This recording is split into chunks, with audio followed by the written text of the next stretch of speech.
Master minds commerce చదవాలనుకునే 10th inter విద్యార్థుల తొలి ఎంపిక. ఉత్తరప్రదేశ్ రాష్ట్రం హత్రాస్ జిల్లాలో చోటు చేసుకున్న ఒక హై వోల్టేజ్ డ్రామా స్థానికులను ఉలిక్కిపడేలా చేసింది.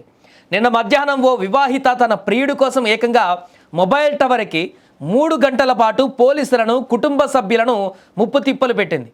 మండే ఎండలో సెల్ ఫోన్ టవర్ ఎక్కి బెదిరింపులకు పాల్పడడంతో అక్కడ స్థానికులందరూ కూడా ఒక్కసారిగా భయపడిపోయారు. హత్రాస్ జంక్షన్ పోలీస్ స్టేషన్ పరిధిలోని బర్మానా గ్రామానికి చెందిన యశ్పాల్ భార్య పూజ నిన్న మధ్యాహ్నం తన అత్తగారింటి నుంచి అకస్మాత్తుగా బయలుదేరింది. నేరుగా లుట్సాన్ రోడ్డుకు చేరుకున్న ఆమె అక్కడ ఉన్న ఒక మొబైల్ టవర్ను వేగంగా ఎక్కి టవర్పై కూర్చుంది.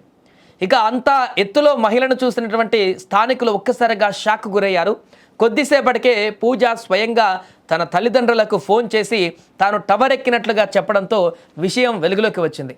సమాచారం అందినటువంటి వెంటనే police station incharge Vipin Chaudhary, అగ్నిమాపక సిబ్బంది ఘటనా స్థలానికి చేరుకున్నారు. చకచక పూజ తండ్రి రాజేంద్ర, ఇతర కుటుంబ సభ్యులు కూడా ఆమెను కిందకు దిగమని పదే పదే వేడుకున్నా కూడా ఫలితం లేకుండా పోయింది. పరిస్థితి విషమిస్తుండడంతో ఆమె ఎక్కడ టవర్ మీద నుంచి దూకి ప్రాణాలు పోగొట్టుకుంటుందేమో అనేటువంటి ఒక భయాందోళన కలిగింది.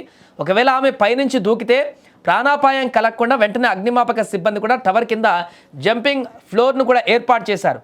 అయితే పూజకు ఆమె ప్రియుడు జయప్రకాష్కు మధ్య గొడవ జరిగిందని తేలింది.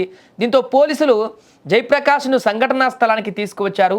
ప్రియుడిని చూడగానే పూజ శాంతించింది. అతనితో ఫోన్లో మాట్లాడిన తర్వాత దాదాపు 3 గంటల ఉత్కంఠకు తెరదించుతూ ఆమె సురక్షితంగా కిందకు దిగింది.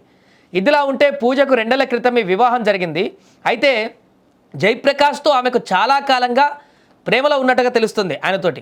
ఇదే తనకు ఇష్టం లేని పెళ్లి చేశారని, భర్తతో ఉండలేనంటూ పూజ ఇప్పుడు చెబుతుంది. ప్రస్తుతానికి పూజను సురక్షితంగా రక్షించిన పోలీసులు ఆమె ప్రియుడితో పాటు పూజ తల్లిదండ్రులను విచారిస్తున్నారు. ప్రస్తుతం ఈ ఘటన ఆ ప్రాంతంలో చర్చనీయాంశంగా మారింది.